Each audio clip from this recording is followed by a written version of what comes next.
जय हिंद।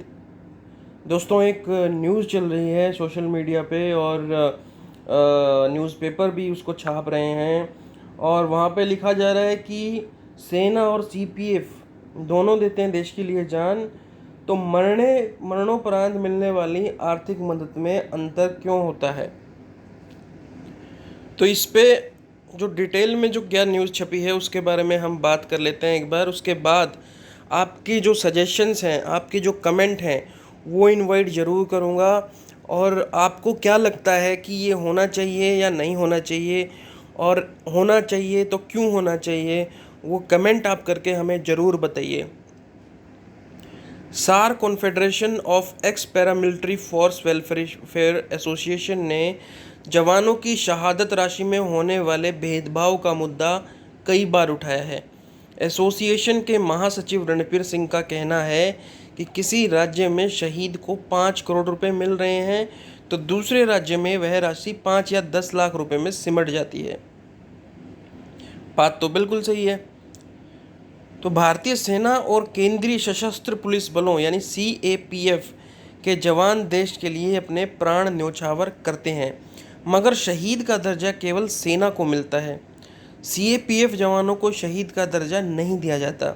सीमा पर ड्यूटी के दौरान आतंकी या नक्सल प्रभावित क्षेत्र में चल रहे किसी ऑपरेशन के वक्त या अन्य आपदा में अगर इन जवानों की जान चली जाती है तो इनके परिजनों को सरकार की ओर से जो आर्थिक मदद मिलती है उसमें भी बड़ा अंतर होता है। बिल्कुल सही बात है, होता है। लेकिन क्यों होता है ये भी ज़रूरी है। Confederation of x paramilitary force welfare association ने जवानों की शहादत राशि में होने वाले भेदभाव का मुद्दा कई बार उठाया है। एसोसिएशन के महासचिव का कहना है कि किसी राज्य में शहीद को 5 करोड़ रुपए मिल रहे हैं तो किसी राज्य में वो 10 लाख रुपए में सिमट जाती है। भारतीय सेना के बारे में हम पहले बात करते हैं। सैनिकों यानी सेना के जवानों घातक युद्ध में हताहत के निकटतम संबंधियों को मिलने वाले क्या क्या लाभ होते हैं।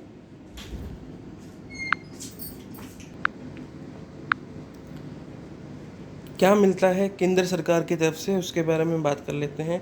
यानी कर्तव्य पथ पर दुर्घटना के कारण यदि कोई जवान मारा जाता है, शहीद होता है, तो उसे 25 लाख रुपए दिए जाते हैं। आतंकवादियों द्वारा हिंसा की वारदातों आदि के कारण कर्तव्य पथ होने वाली मृत्यु के लिए 25 लाख रुपए मिलते हैं। युद्ध में दुश्मन की कार्रवाई अथवा सीमा पर हुई झड़प, उग्रवादी व आतंकवादियों के खिलाफ किसी ऑपरेशन में अगर जान चली जाती है तो शहीद के परिजनों को 35 लाख रुपए मिलते हैं। प्राकृतिक आपदाओं, मुश्किल मौसमी हालात के कारण विशिष्ट अधिक ऊंचाई वाले क्षेत्रों, दुर्गम सीमा चौकियों आदि में ड्यूटी के दौरान मृत्यु होने पर 35 लाख रुपए दिए जाते हैं। अंतर्राष्ट्रीय युद्ध और विशेष रूप से अधिसूचित इस प्रकार के युद्ध जैसे अभियानों में दुश्मन की कार्रवाई के दौरान होने वाली मृत्यु पर 45 लाख रुपए दिए जाते हैं। सेना युद्ध हताहत कल्याण निधि से युद्ध में हताहत बीसी हुई सैनिकों के लिए अतिरिक्त अनुग्रह राशि 2 लाख रुपए तय की गई है।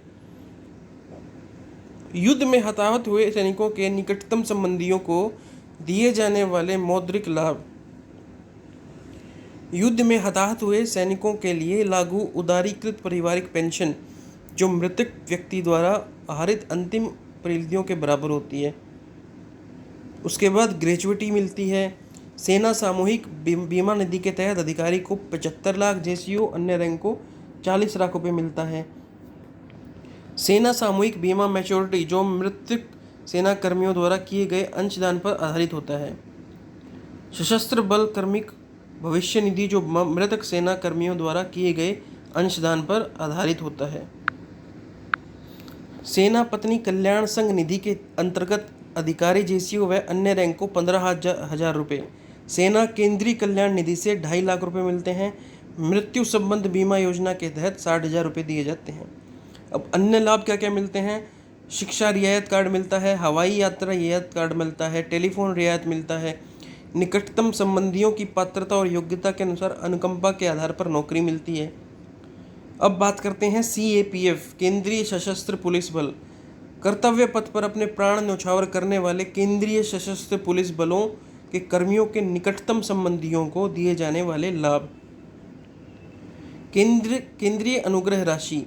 सीएपीएफ और असम राइफल के मृत कर्मियों के निकटतम संबंधियों को केंद्रीय अनुग्रह राशि के रूप में दिए जाने वाली एकमुश्त क्षतिपूर्ति की राशि को 1 जनवरी 2016 से बढ़ाकर सक्रिय ड्यूटी पर मृत्यु के लिए 15 लाख से 35 लाख रुपए और ड्यूटी पर 10 लाख रुपए से 25 लाख रुपए कर दी गई है। असाधारण पेंशन। मृत कर्मियों के निकटतम संबंधी केंद्रीय सिविल सेवा नियमावली 1939 के तहत उदारीकृत पारिवारिक पेंशन प्राप्त करने के पात्र होते हैं। सेवा संबंधी लाभ, इसमें ग्रेच्युटी आ गई, छुट्टी, नकदीकरण हो गया, केंद्र सरकार कर्मचारी समूह बीमा योजना हो गया, सामान्य भविष्य निधि हो गया, बल स्तर की कार्य कल्याण योजनाएं।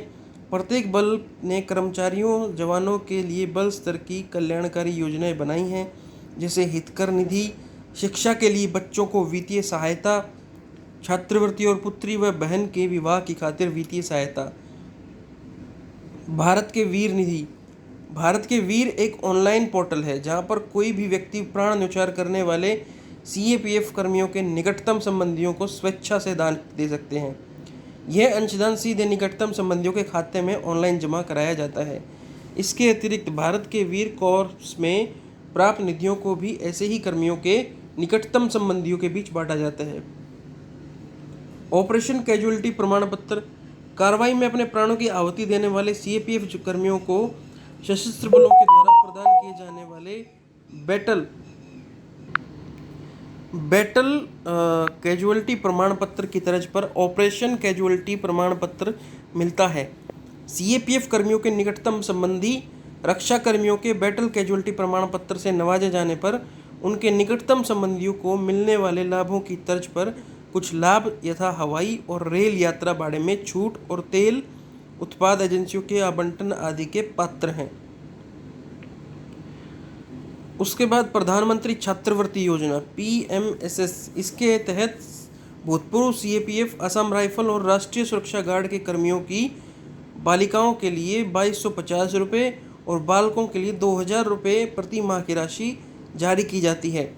शैक्षणिक वर्ष 2019-20 से छात्रवृत्ति की राशि बढ़ाकर बालकों के लिए 2500 रुपये व बालिकाओं की राशि 3000 रुपये कर दी गई है। राज्यों, संघ राज्यों, क्षेत्रों द्वारा अनुग्रह मुआवजे का प्रावधान।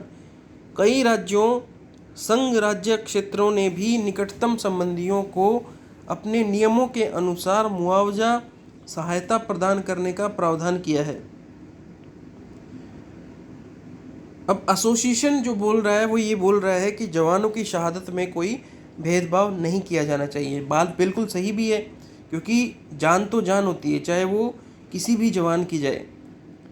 तो association confederation of x paramilitary force welfare association ने बीते दिनों जवानों की शहादत राशि को लेकर प्रधानमंत्री नरेंद्र मोदी को पत्र लिखा है। इसमें पीएम से अपील की गई है कि देश के लिए जान देने वाले शहीदों के सम्मान में जो राशि दी जा रही है उसमें भेदभाव न किया जाए। शहीद जवानों के मामले में केंद्र और राज्य सरकारों की नीति में अंतर नहीं होना चाहिए। किसी राज्य में 5 करोड़ रुपए मिल रहे हैं तो दूसरे राज्य में 5-10 लाख रुपए मिल जाते हैं। जब शत्रु की गोली यह नहीं देखती कि सामने किसका सीना है, तो जवान किस बल या यूनिट का है, तो फिर राज्यों को भी शहीदों के परिवारों को दी जाने वाली शहादत राशि को लेकर कोई भेदभाव नहीं करना चाहिए। राज्यों की पुलिस ने भी अपना योगदान दिया है। कश्मीर में प्रॉक्सी वार हो या फिर नक्सल प्रभावित राज्यों में शहीद हुए जवान, ताड़मेटला, तलनार जहां 76 सीआरपीएफ के जवानों ने अपनी शहादत दी, या फिर पुलवामा के 40 शहीद। पिछले दिनों गलवान घाटी में सरहद पर सेना के 20 जवान शहीद हो गए। कश्मीर में हंदवाड़ा में शहीद हुए राष्ट्रीय राइफल के कर्नल आशुतोष के परिवार को उत्तर प्रदेश सरकार ने 50 लाख रुपए दिए हैं। दूसरी तरफ उसी एनकाउंटर में शहीद हुए नायक राजेश कुमार को पंजाब सरकार ने मात्र 10 लाख रुपए दिए हैं। सेना एवं अर्धसैनिक बलों के शहीद परिवारों को दी जाने वाली राशि व दूसरी सुविधाओं को लेकर केंद्र एवं राज्य स्तर पर एक जैसी नीति बनाई जाए। राष्ट्रीय शहीद सुरक्षा कोष की स्थापना की जाए। केंद्र सरकार इस बाबत राज्य सरकारों को दिशा निर्देश करे। केंद्रीय अर्धसैनिक बलों में 2004 से पुरानी पेंशन व्यवस्था खत्म कर दी गई है। जवान अपने जीवन के 40 साल देश सेवा में लगाते हैं, लेकिन जब ये रिटायर होते हैं तो इन्हें पेंशन सुविधा नहीं मिलती है। सरकार को कई बार लिखा गया है कि CAPF को सेना की तर्ज पर 1 रैंक 1 पेंशन दिया जाए, तो डिमांड है। तो अब आप लोगों से मैं एक गुजारिश करूंगा कि आप हमें कमेंट करके ज़रूर बताइए कि सेना और जो दूसरे बल हैं उनके बीच में इतना डिफरेंस क्यों है, और अगर ये डिफरेंस है तो क्या ये सही है, और अगर सही है तो सही क्यों है, ये ज़रूर बताइए। तो इसी के साथ इस वीडियो को ज़्यादा लंबा ना खींचते हुए मैं इसको यहीं पे ख़त्म करता हूँ। जय हिंद, भारत माता की जय।